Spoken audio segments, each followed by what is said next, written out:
بسم اللہ الرحمن الرحیم۔ والدین کا رشتہ یہ ایک ایسا تعلق ہے جو دل کی گہرائیوں میں بسا ہوتا ہے، ایک ایسی محبت جس میں اپنی جان تک قربان کر دی جاتی ہے۔ لیکن جب موت کا وقت آتا ہے اور یہ دنیا کا بندھن ٹوٹ جاتا ہے تو دل میں بس ایک ہی امید کی کرن باقی رہ جاتی ہے کہ شاید اگلے جہاں جنت کے ان حسین باغوں میں ہم دوبارہ مل سکیں۔ تو چلیے آج ہم اسی امید کے سفر پر نکلتے ہیں اور سمجھتے ہیں جنت کے تصور کو اور اپنوں سے دوبارہ ملنے کے اس وعدے کو۔ تو پھر سب سے بڑا اور سب سے اہم سوال یہی اٹھتا ہے کہ کیا جنت میں ہم اپنے والدین سے دوبارہ مل پائیں گے؟ اور اگر ملیں گے تو وہ لمحہ کیسا ہوگا؟ آئیے اس روح پرور سوال کا جواب قرآن و حدیث کی روشنی میں تلاش کرتے ہیں۔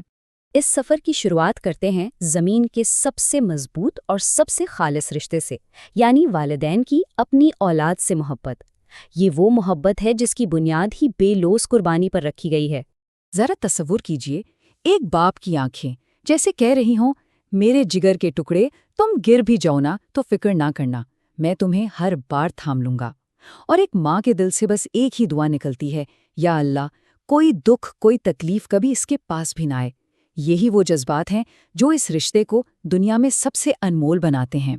مگر ایک حقیقت یہ بھی ہے کہ یہ دنیا اور اس کے یہ سارے رشتے ہمیشہ کے لیے نہیں ہے۔ جب موت ہمیں اپنے پیاروں سے جدا کر دیتی ہے تو دل میں ایک ایسا خلا رہ جاتا ہے جو شاید کبھی نہیں بھرتا۔ اس جدائی کے بعد صرف ایک ہی امید باقی رہ جاتی ہے۔ دیکھیے، موت کا تجربہ ہر ایک کے لیے ایک جیسا نہیں ہوتا۔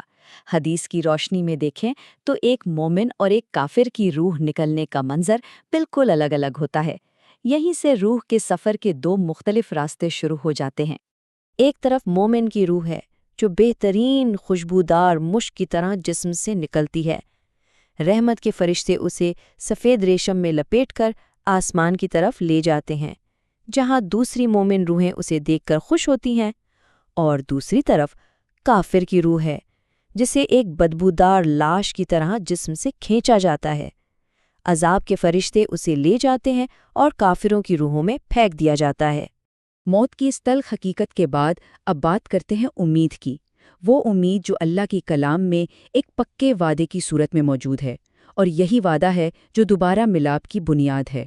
قرآن مجید میں اللہ تعالیٰ اہل ایمان کے بارے میں بالکل صاف فرماتا ہے، جو لوگ ایمان لائے اور ان کی اولاد نے بھی ایمان میں ان کی پیروی کی، ہم ان کی اولاد کو ان کے ساتھ ملا دیں گے۔ یہ آیت ہمارے بنیادی سوال کا بالکل سیدھا اور واضح جواب ہے۔ اچھا، جنت کے کچھ بنیادی اصول ہیں جو اس دوبارہ ملاپ کو یقینی بناتے ہیں۔ نبی کریم صلی اللہ علیہ وسلم نے فرمایا کہ انسان دنیا میں جس سے محبت کرے گا، آخرت میں اسی کے ساتھ ہوگا۔ پھر یہ کہ جنت میں ہر وہ چیز ملے گی جو دل چاہے گا، اور جو کچھ مانگا جائے گا وہ عطا کیا جائے گا، اور سب سے بڑھ کر ایمان والے خاندانوں کو اکٹھا کر دیا جائے گا، اور ایسا کرتے ہوئے ان کے اعمال میں کوئی کمی بھی نہیں کی جائے گی۔ تو چلیے اب جنت کے اس منظر پر ایک نظر ڈالتے ہیں جس کا وعدہ کیا گیا ہے، وہ جگہ جہاں ہر قسم کی راحت، خوشی اور سکون ہی سکون ہے۔ سوچے ذرا، جنتی ہمیشہ 30 سال کے جوان رہیں گے، ان کی عمر کبھی نہیں بڑھے گی۔ وہاں نہ کوئی بیماری ہوگی، نہ بڑھاپا، نہ موت، کوئی فکر نہیں، کوئی غم نہیں، بس ہر لمحہ خوشی ہی خوشی۔ جنتی کھائیں پیئیں گے بھی، لیکن جسم سے مشق سے زیادہ خوشبودار پسینہ نکلے گا جو سب کچھ ہضم کر دے گا۔ جنت میں 4 خاص نہریں بہتی ہیں۔ ایک پانی کی نہر جس سے پینے والے کو ہمیشہ کی زندگی ملے گی، دوسری دودھ کی نہر جو دائمی طاقت دے گی، تیسری شہد کی نہر جو کامل صحت بخشے گی، اور چوتھی پاکیزہ شراب کی نہر جو کبھی نہ ختم ہونے والی خوشی اور سرور کا باعث بنے گی۔ جنت کی عمارتوں کا ذرا تصور تو کیجئے۔ حدیث کے مطابق ان کی ایک اینٹ سونے کی ہوگی اور ایک چاندی کی۔ ان اینٹوں کو جوڑنے والا گارا نہایت خوشبودار مشک کا ہوگا، اور وہاں کی کنکریاں موتی اور یاقوت کی ہوں گی۔ جنت کا پورا ماحول ہی ناقابل تصور حد تک خوبصورت ہے۔ وہاں کے تمام درختوں کے تنے سونے کے بنے ہوئے ہوں گے، جگہ جگہ ریشمی کپڑوں کے خیمے لگے ہوں گے، زمین زعفران کی خوشبو والی مٹی کی ہوگی، اور ہر طرف نور سے جگمگاتے محلات۔ یہ سب اللہ کی بے پایان نعمتوں کا ایک چھوٹا سا نظارہ ہے۔ لیکن جنت کی یہ تمام نعمتیں ایک طرف اور وہ روحانی اور سماجی انعامات ایک طرف جن کا وعدہ کیا گیا ہے۔ یہ وہ لمحات ہیں جب بچھڑے ہوئے دل دوبارہ ملیں گے، اور یہ ملاقاتیں ہمارے تصور سے بھی کہیں زیادہ حسین ہوں گی۔ جنت میں ملاقاتوں کا ایک عظیم سلسلہ شروع ہوگا۔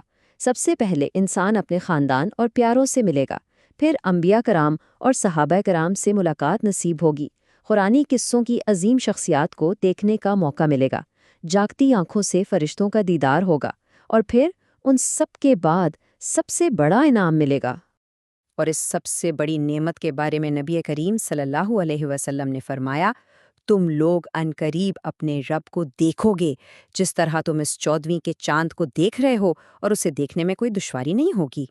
تو اہم نقطہ یہ ہے کہ جنت کی سب سے عظیم نعمت، سب سے پیارا انعام اللہ تعالیٰ کا دیدار ہے۔ جب اللہ پاک پردہ ہٹا دے گا تو جنتیوں کو احساس ہوگا کہ اس سے بڑھ کر کوئی اور خوشی، کوئی اور نعمت ہو ہی نہیں سکتی۔ یہ سب کچھ جاننے کے بعد آخر میں ایک ہی سوال ذہن میں آتا ہے، اس حتمی ملاپ کے لیے، جنت کی ان لازوال خوشیوں کے لیے، اور اپنے پیاروں کے ساتھ دوبارہ ہمیشہ کے لیے آباد ہونے کے لیے انسان خود کو کیسے تیار کرے؟